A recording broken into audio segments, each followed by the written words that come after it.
नमस्कार। आप सभी लोगों का मैं अपने YouTube channel truth of astro life पे स्वागत करता हूं।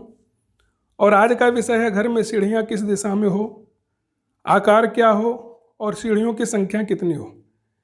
इस वीडियो में हम ये भी जानेंगे कि अगर गलत दिशा में सीढ़ी बना हो तो उसके दुष्प्रभाव को कैसे कम किया जा सके। घर में सीढ़ियाँ सही दिशा में हो तो व्यक्ति ऊंचाइयों को छूता है और गलत दिशा में होने से व्यक्ति अपने जीवन में परेशान रहता है।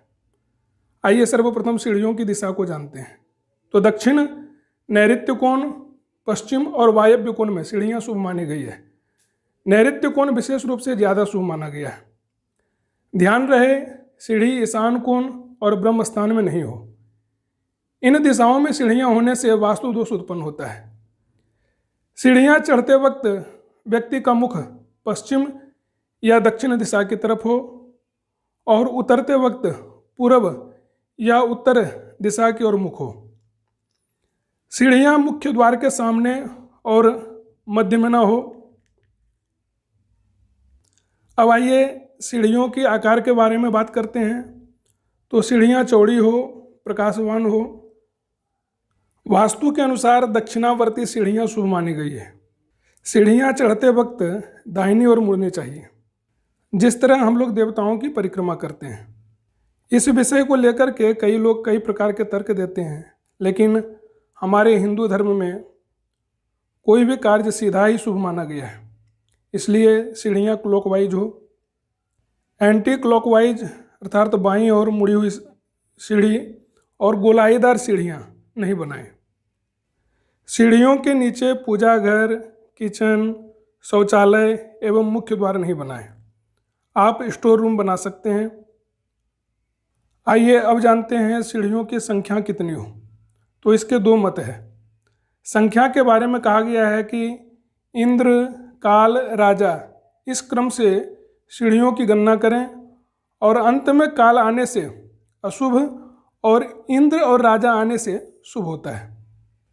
इसको हम दूसरे तरह से समझ सकते हैं कि जितनी संख्या हो उसमें 3 से भाग दे दें। 1 बचे तो इंद्र, 2 आए तो काल और 3 बचे तो राजा। तो 3 से भाग देने के बाद 2 बचे तो अशुभ कहा गया है। कहीं यह भी वर्णन है कि सीढ़ियों की संख्या सम नहीं होनी चाहिए, संख्या विषम होनी चाहिए। तो दोनों मत को लेकर के चलें।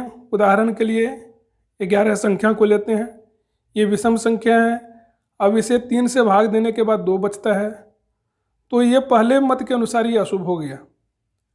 अब 13 की बात करते हैं। ये भी विषम संख्या है।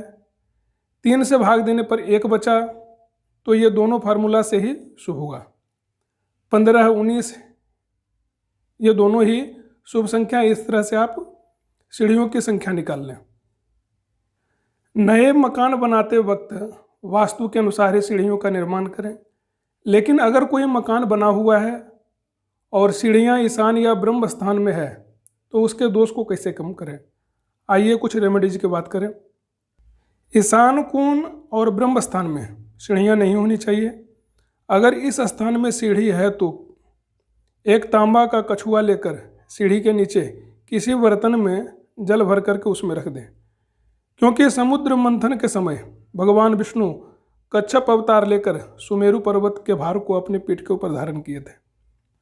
दूसरा, सीढ़ी अगर बाईं ओर घूमी हुई हो तो सीढ़ी के सामने ऊपर में एक आईना लगा दें, जिससे दिशा परिवर्तन हो जाएगा। सीढ़ियों की संख्या में अगर दोष हो तो आप एक मार्बल का, टाइल्स का या कोई लकड़ी का पट्टी सीढ़ी के बीच में, पूर्व में या अंतिम में उस पट्टी को लगा दें और संख्या को शुभ कर दें। मैंने यथासंभव आप लोगों को इस विषय के बारे में बताया और मैं आशा करता हूं कि आप लोग मेरे इस वीडियो को लाइक करेंगे, चैनल को सब्सक्राइब करेंगे और बेल आइकन को भी ज़रूर प्रेस करें ताकि नया वीडियो अपलोड होते ही आप लोगों तक पहुंच सके। मेरे इस वीडियो को देखने के लिए आप लोगों को बहुत बहुत धन्यवाद।